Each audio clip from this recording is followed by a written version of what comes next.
તને ખબર નથી પડતી? તારે કામે જવાનું છે, મોડું થશે. જા હવે. પપ્પા, આજે મારું પેટ દુખે છે. ચાલો ચાલો બાળકો, આજે આપણે બહાર જવાનું છે. તને ના પાડી હતી રે, તને પણ ના પાડી હતી ને, છતાં બધું કેમ? પણ બાપા, મને એક છોકરી ગમે છે.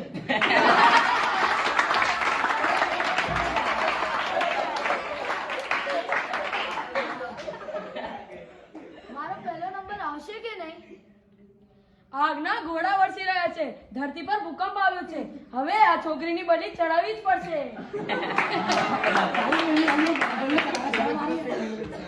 ઘેટા જેવા અડધી કલાક